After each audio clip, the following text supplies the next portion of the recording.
Hello, as we say in the US, giddy up. Thank you for that introduction, Brad. You got to the essence of what I was going to say in my intro, so I can say it faster now, which is retail real estate is much maligned, much in the negative headlines, and I'm here to offer a nuanced view of a rapidly changing sector. How about that?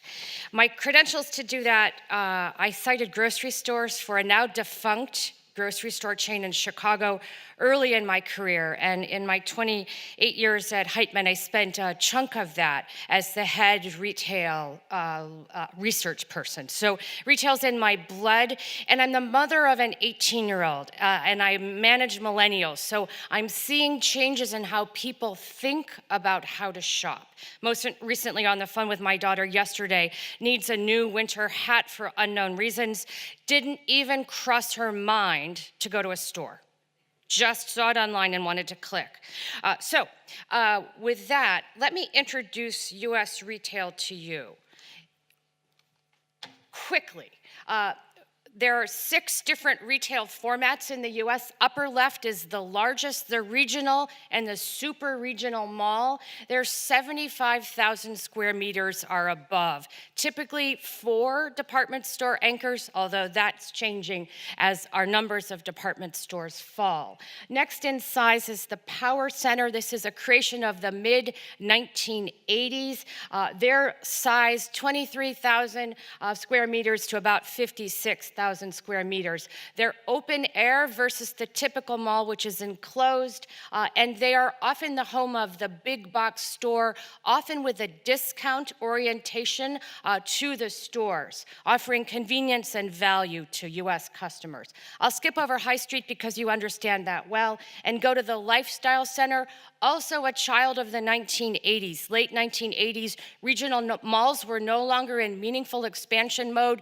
This was an alternative for the quickly growing national small shop tenants that needed to continue to expand, and they did so in an open air format, sometimes with a department store anchor, sometimes without, but with lots of landscaping, lots of food, lots of entertainment, and a perception by the customer of convenience because you could see the store you were going to from the parking lot, by contrast with the larger scale regional malls. Community centers, these are smaller, everyday goods and services kinds of locations, typical size 12,000 square meters to 37,000 square meters. They're often 3 or 2 anchors. Food is typically a part, a grocer is typically a part, although not always. And as you can see by the Marshalls and the Target logos, sometimes you've got value-oriented discount department stores within. And then finally, neighborhood centers, the smallest retail format, and those are typically a single anchor, usually a grocery store, low credit on either side of it, and a sector that I'm happy to malign in the Q&A. Retail has been a star performer. Likely, if you've been investing in the US for a while, it's in your portfolios, and for good reason. What this chart is trying to show you, it's 20-year, 10-year, 5-year, and 1-year returns by sector. Retail is the leftmost in each of the clusters. It was the outperformer on a 20-year, 10-year, and on a 5-year basis, even as e-commerce has become an increasing part of the landscape. Retail was the second strongest of the 4 primary property types, but that has changed with the last 1-year numbers showing retail in the last position, a real switch. So what's going on? Change has come. Here are some of the headlines that Brad was pulling from. Traditional retail might not be dead, but it is in a coffin. One of my favorites. Beware Sears zombie apocalypse. As Sears, a proud Chicago company, destroyed by someone who bought it with no retailing skills whatsoever. And then what in the world is causing the retail meltdown of 2017? One of the causal agents, but by no means the only, is e-commerce, an immense disruptor creating opportunity for the next presenter in the logistics space. But let's get to the numbers on it. Upper left, about 8.1% of all retail sales as of 2017 happened online. And that's about 12.2% of shopping center-oriented sales. E-commerce is growing at a rate, as you'll see in the bottom left, about 6 times that of bricks and mortar retail. But it's important to note, bricks and mortar retail, much bigger base, still getting 2.3% year-over-year growth on that as of the end of last year. We've pulled out on the right-hand side of this page the fact that the sales by category vary distinctly as to how much e-commerce has penetrated the category. The highest are music, movies, and videos, were about 60% of total spending in 2017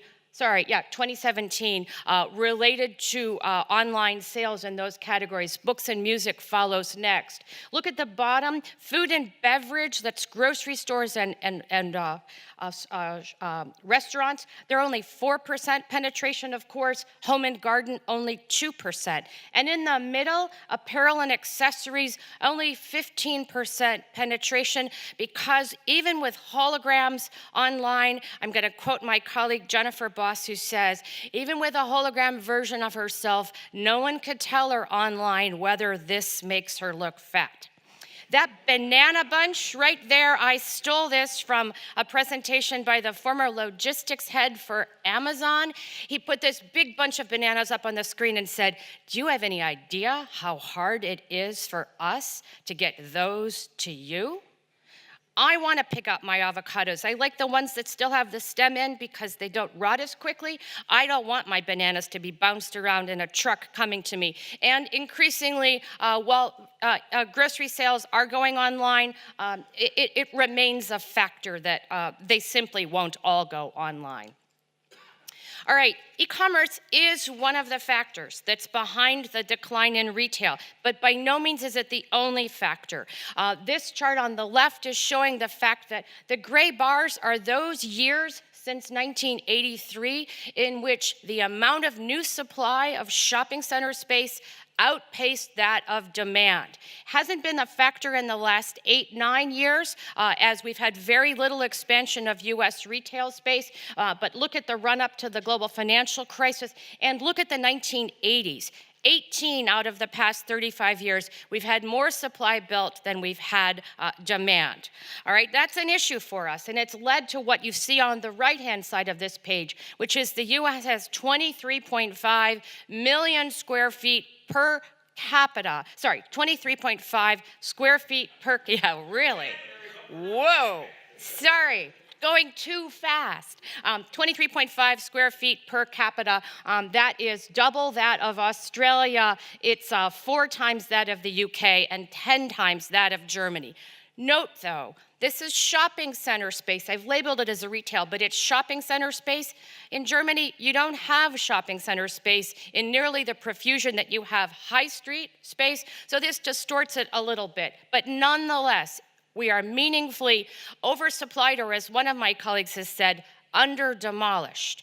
The reasons for the oversupply include the proliferation of new retail formats over time, where retailers are in expansion mode, market share gain mode, and they go into new formats like power centers and lifestyle centers.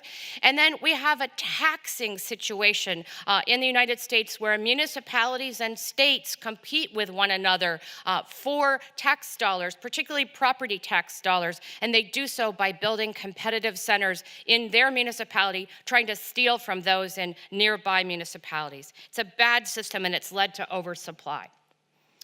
The net result of these two factors, as well as a few more, has been a surge in both retailer bankruptcies and store closings. By our estimate, about 3,700 small shop national tenants closed last year, and 450 department stores closed. The right-hand chart is looking at the extent of distress among retailers that are over-leveraged. That is going to set up the next wave of store closings. So more to come. By some estimates, as much as 10% of all existing retail stores could close over the next 5 years. So why are we even talking about retail? More to come on that.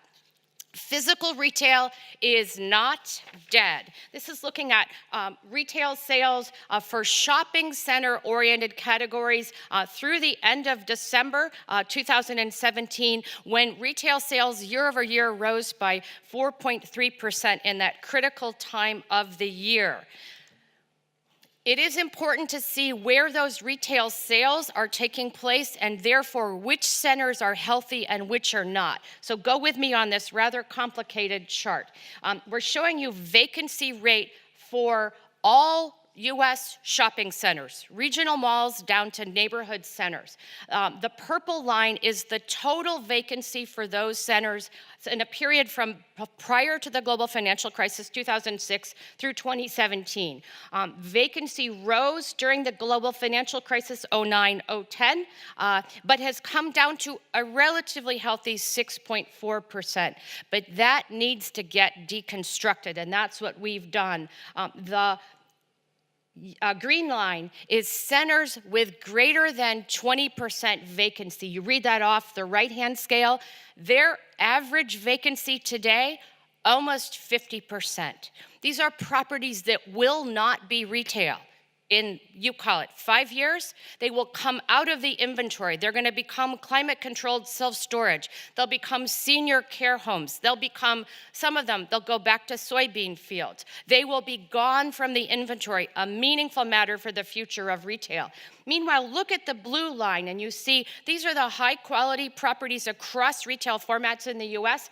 They saw their vacancy rise during the global financial crisis when good tenants and bad went bankrupt and didn't have the access to debt to allow them to emerge from bankruptcy. So vacancy spiked, but look at what's happened to that. Come down to an average of just 2.3% vacancy for the best quality properties.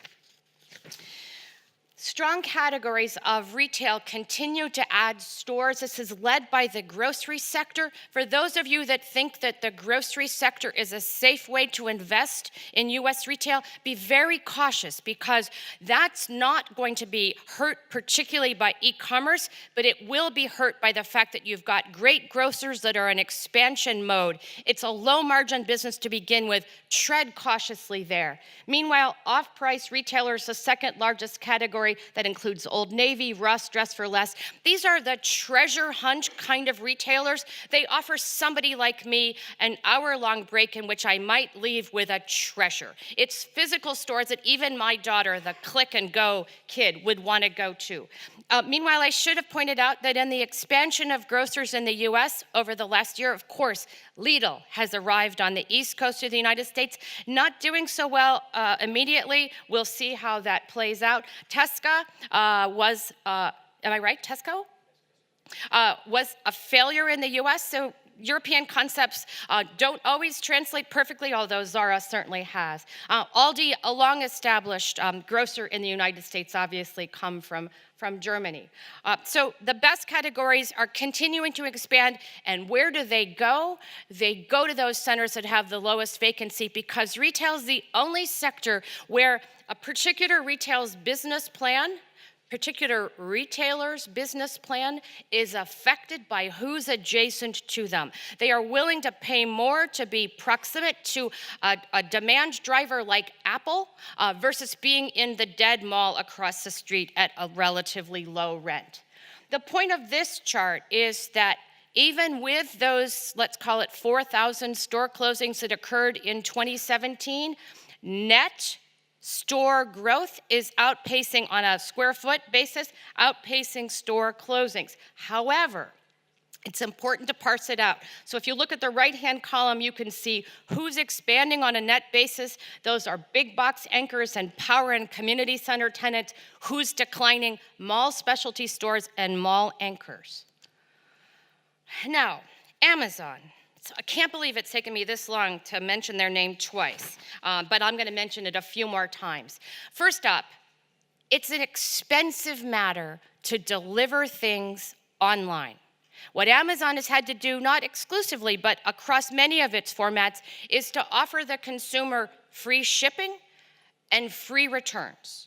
particularly in areas like shoes, where if I'm going to buy online, I'm going to buy the size I think I want, and I'm going to buy the size above and the size below. I might return all three, I might keep one. What a batting average. And what that has meant is that retailers, including ones like Everlane, that are quoted 2 years ago and saying, we will never open a physical store. What are they doing now? Opening physical stores. And they're doing it in part because the cost of doing online-only business is so high. And for the second factor of that, alchemy that occurs inside a retail store, let me give you a statistic that the REITs, the regional mall REITs, quote in the United States. If somebody walks into a store with $100 of goods that they either bought online or somebody gave them as a holiday present, they're coming in to return that $100 of merchandise. They leave with $130 of merchandise because something happened. We call it upselling, or it might be tired me with the 18-year-old in tow, and I have an impulse moment and I buy a beautiful mug at Anthropologie as a result. That dynamic doesn't happen as much online. And for that reason alone, these former only online retailers like Amazon are opening stores. It's important to look back to history for clues as to the future of retailing, so I'm giving you a little bit from my childhood. The upper left, it really isn't my childhood. I've gone too far.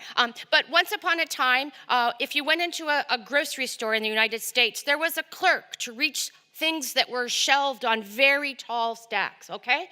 But then a guy named Curtis, I keep forgetting his last name, founded the Piggly Wiggly grocery store chain in Dallas in the 1910s. His concept, a brilliant one. Reduce the number of clerks that are there to help with the sales process to just those that are checking you out. But in order to do that, there had to be a single point of entry into the store and a single point of exit to make certain that people weren't walking out with the goods. His format was a store stacking plan that looked like the curves of a pig's tail, hence the name Piggly Wiggly. That led, of course, to the abundance era. This is a Whole Foods organic specialty store on the bottom left. And then, of course, today, Amazon piloting what's called Amazon to Go, or Amazon Go, which is the clerk-free grocery store. There's a little chart there that says Big Brother is watching you, my favorite about Amazon. In addition to retailer innovation, there's been retail format innovation. This is my hometown and Brad's and Joe's. That's Chicago in the upper left, circa 1903. This is our high street shops, State Street. And of course, you can see what a delightful shopping environment it was. That then led, as the automobile was being produced, and early owners of automobiles were typically the well-heeled, affluent consumer, that led to car-oriented shopping centers. That beautiful postcard is of one of the first such centers. Some of you have had the opportunity, no doubt, to see Country Club Plaza in Kansas City, ironically built on a pig farm. That then led to the air-conditioned, car-oriented meccas, such as the big regional mall on the bottom right, at an era when air conditioning was not a feature in U.S. homes or those globally. What shopping centers offered was this beautiful climate-controlled. Over time, though, clever mall developers have realized that these isolated palaces are not always what attracts the customers, so increasingly, retail, even regional malls coming to the high street. This is Boulder, Colorado. Macerich is the regional mall REIT that has this regional mall with multiple points of access into it. Through all the disruption of retail, the consistent element of success in investment performance has been to buy the best across the formats. This is using regional mall REIT data to show the rate of net operating income growth over 2 growth periods and 2 recessionary periods. The purple is the high productivity mall REITs. You can see even in the period 08 to 2010, so the global financial crisis, they saw their NOI decline during that period, but at half the rate of the lower quality REITs. And look at the outperformance of NOI for the high quality versus the next, even as e-commerce is an increasing factor. All right, e-commerce is not going to kill physical retail, but it is changing it. That's the point of this chart.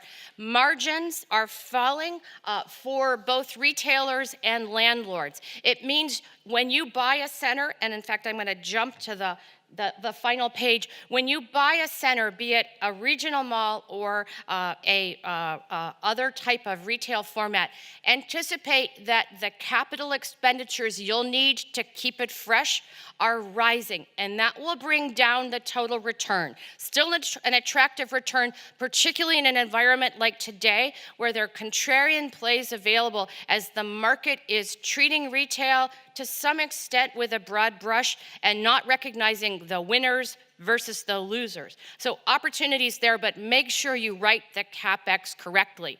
Increasingly, when we lease a space, a vacancy is filled in a regional mall, we're doing it with a much less tested tenant than we would in the past. That means the rate of fallout is going to be greater in the past when you go with a chef-led restaurant as opposed to a chain. And so it's changing the environment, but for the better, I would argue, because it's going to make the experience of going out and shopping much better. I'm about to get the hook, but this is my last slide, Brad. Valuation risk, this is worth stressing. The market is initially not going to differentiate well enough between the winners and the losers. Be ready for that. When you're looking to buy, we think there are multiple strategies that can be pursued today, but look for assets in strong catchment areas. Look for assets with highly accessible locations. They need to have dominant competitive positions in their market and a solid tenant lineup. And this can be an opportunity for buying an existing center and re-tenanting with higher quality tenants, or bringing in new uses to a property, what we call densification. With that, I'll cede the floor.